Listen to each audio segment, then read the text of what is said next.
Hi guys, if you are planning your trip to Israel, then this video is going to be very helpful. As a professional tour guide in Israel, by the way, my name is Oren, I'm going to share with you 10 insider tips. Most of them you won't find anywhere else. Now, I will just point out, I'm not going to talk about specific sites. I will not say go see this, don't go there. This I will do in the next video, so please subscribe. Here I'm going to give some general tips. So let's get started. My first tip is spend weekdays outside the cities and weekends in the cities. Travelers tend to forget that the rest of the world is working. In Israel, the working week runs from Sunday to Thursdays. Friday are half days. Most people don't work. Shops are open until noon.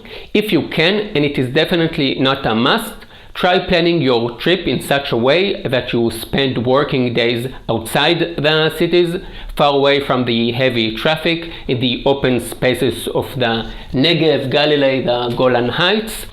This way, the national parks are less crowded and you will pay around 20% less for accommodation. And on the other side, on weekends, there are many more special events like concerts and parties in the cities. Another thing worth remembering is that there is no public transportation from Friday afternoon until Saturday night. So if you don't rent a car, it is almost impossible to move around outside the cities. My second tip is bear in mind the Jewish holidays. It is always interesting to see how other cultures celebrate, and holidays in Israel are different to the others around the world.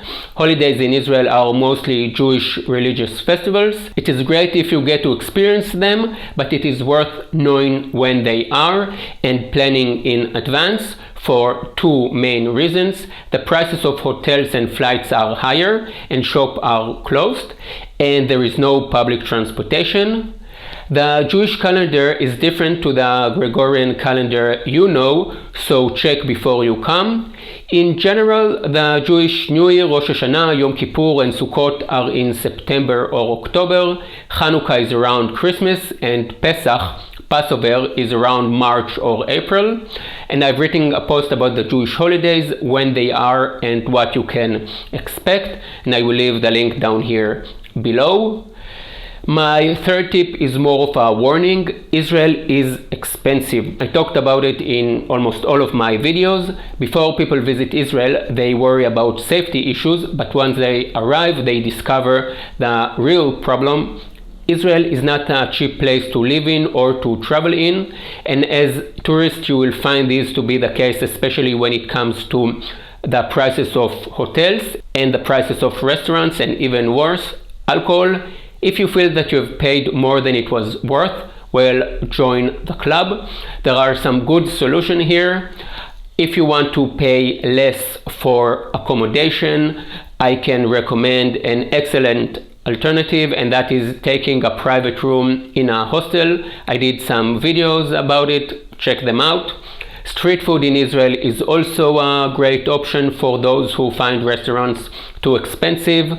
Just remember to always check the prices on the menu. Even if you're only going to order an orange juice or a cup of coffee, a beer can cost up to $8.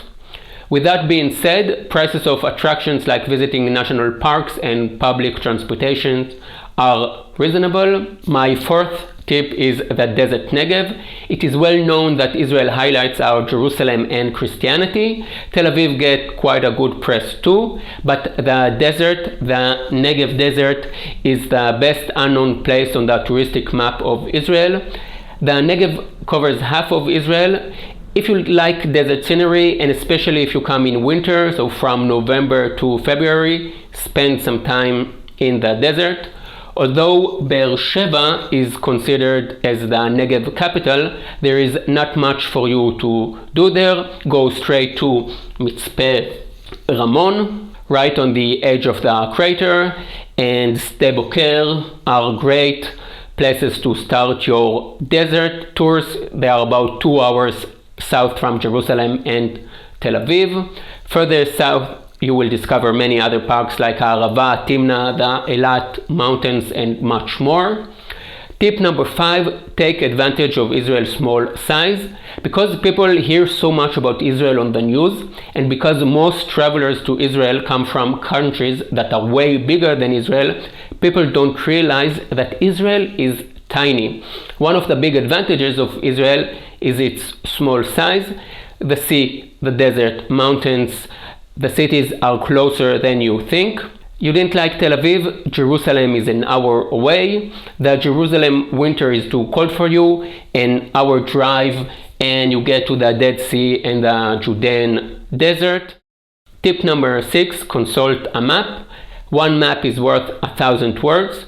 Before you fly to Israel, while planning, mark on Google Maps or any other app the places you want to visit, and then have a look at what lies in between. Suddenly you will see that Caesarea is on your way to Haifa, and if you drive from the Sea of Galilee to the south, you will get to the Judean desert and the Dead Sea. At Ben Gurion Airport, in the hall where you pick up your luggage, you can get a free map of Israel and of Jerusalem and Tel Aviv at the Ministry of Tourism desk. And one of the next videos will be about how to plan your trip, and I will use a map. Tip number 7, don't hire a car in the cities. It's a short and important tip. You don't need a car when you are traveling in the cities. When you travel to the desert, the Golan Heights and the Galilee, you might consider hiring a car. But in Jerusalem, Tel Aviv, Haifa, Nazareth, a car is just a hassle. There is a lot of traffic. Parking is expensive, and Israelis are aggressive on the roads. I don't like saying it, but it is the sad truth. Tip number 8 is March is the best time to travel to Israel. When you travel, you realize how important the weather is. At home, most of us work indoors, but when traveling, a big part of the day is spent outside. And if I had to choose the best time to visit Israel, it would be March or April, springtime. Winter in Israel is not as cold as many other countries. The average temperature in Tel Aviv in December is 19 degrees, and in Jerusalem it is 14. The winter months are great for spending time in the sunny desert. The average temperature in Eilat in December is 23 degrees. Summer, especially June, July, and August, are extremely hot. You can expect temperatures of 30-35 degrees every day. My tip number 9 is something that if you are watching this video, you are already doing. Plan your trip. I've worked in a company that offers short tours in Jerusalem, and often at the end of the tours, the tourists ask me, so what should we do now? And when I asked them what they had in mind, they didn't have an answer. Good planning is not necessarily doing a checklist and following it no matter what. It means reading a bit about the places, knowing what interests you and what not. Maybe also reading a book by an Israeli author. As a guide that guided thousands of travelers, I can say that those who planned enjoy more.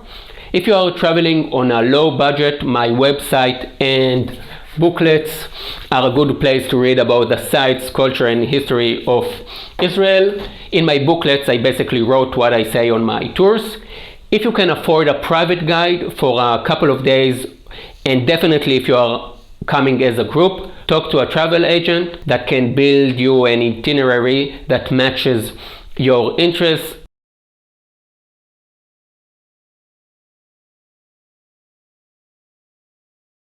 I work with Shin Tours, which I can really recommend. Great team and fantastic guides. I will leave their details below, but all options are good. Joining a group tour, taking a short city tour, hiring a private guide with or without a car. The cost of a private guide, just so you will have an estimation, starts at around $350-400 a day without a car, and in the big cities you don't need a car, and about $500 to $700 a day with a car for tours in the Negev, Galilee, and the Golan Heights. My last tip is be open to new things. I think that Israel is a destination that tourists often have strong feelings about, arriving with a whole set of religious and political expectations and perceptions.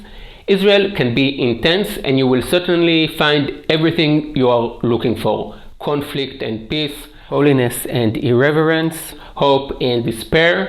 But I want to suggest that you try to open up to it all. Israel is a corridor in which ideas, people, empires, and religions meet. Take advantage of this great abundance. That's it, guys. I hope you found this video helpful. If you did, please hit the like button and subscribe. And if you have any comments or questions, leave them below. The only way for me to improve my videos is if you write me what you think. Get my booklets, they are great and they allow me to upload more videos. All the links will be down here below. See you in the next video and yalla bye.